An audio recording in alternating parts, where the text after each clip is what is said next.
Ama bu cemaat görüyorum, dinliyor ki her şeyi. Boş ya. Ona vakile bir bedavını çoğunu. Yani am zoni inşallah arota bomba konu arota vona خوشه am zoni. باشه آرام Arova خوشه. Biliyorsun. انا از وکیل ور ای سیاستچی ور گل مقدوریتی خود انسانی خود نبن خودی وارد نه گنده من ندی نبر و وکیل شی کنه Ne? ام چونه بده خود در خصی قسمت بیه وسیله ام چونه بدری Ben. ام مجبور دنگی ملتی خود بگیری ام مجبور هنگ پرسگیری که مملکتی خود ملتی خود چهار سر Ben. ام مجبور گفت پای ماده انسانی پای ما بین دولا ابجی هات هم خیره و دام مملکت چون پای ماده نبیش دولا واجی خوار و کیفا و میزان رو شوگر پای ماده ولو نبیش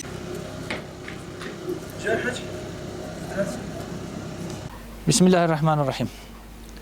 Değerli basın mensubu arkadaşlarım ve bizi izleyen muhterem vatandaşlarımız, bugün Gülyazı köyümüzü, Uludere'nin Gülyazı köyünü ziyaret ettik. Köylülerimizle bir araya geldik.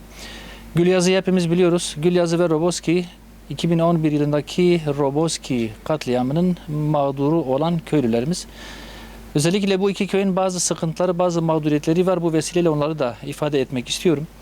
İki tane temel sorun ön plana çıkıyor Gülyazı için söylüyorum ki bu durum aynı şekilde Roboski için de söz konusudur.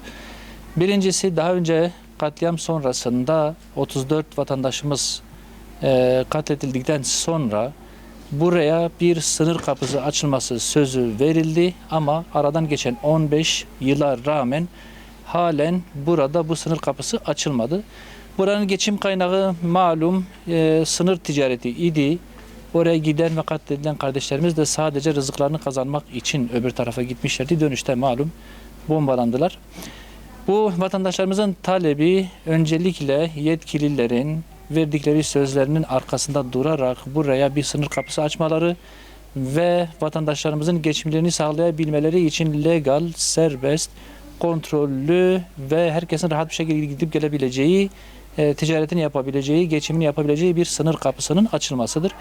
Bu en büyük, en öncelikli ve en ivedi taleptir. Biz de her gelişimizde bu taleple karşılaşıyoruz. Ciddi bir sıkıntı bu memleketin malum geçim kaynağı sınır ticaretiydi. Ciddi bir mağduriyet var, ciddi bir yoksulluk var, ciddi bir dar gelirlilik var. Hükümetin buna bir çözüm bulması ve bu kapıyı açması lazım.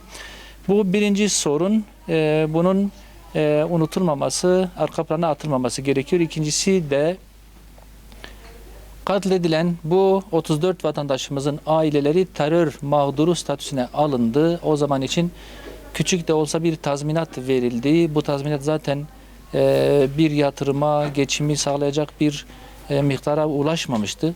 Ondan sonra çok cüz'i bir terör mağduru maaşı verilmeye başlanmıştı ki ben söyleyeceğim, söylemekten de haya ediyorum, utanıyorum. Şehitlerden bir annesine 1900, babasına 1900, toplamda 3800, bazılarının daha da az bir maaş veriliyor ki buna da maaş ismi konulmuş. Bu maaş hiçbir işe yaramıyor, hiçbir geçim malum bu parayla, bu maaşla sağlanamıyor ve bu maaşın geçimin sağlanabileceği bir orana çıkarılması talebi söz konusudur. Eğer asgari ücret ya da daha iyi bir rakama çıkarılmazsa bizim bu maaşa da ihtiyacımız yok. Bunu da reddedeceğiz. Bunu da bize vermesinler şeklinde bir haklı sitem var. Yetkililerin onların bu sitemine de kulak vermeleri ve terör mağduru statüsünden ziyade şehit ailesi statüsüne alınmaları ve maaşlarının düzeltilmesi talebi var. Ümidimiz onların sesinin duyulması ve bu taleplerin karşılanmasıdır.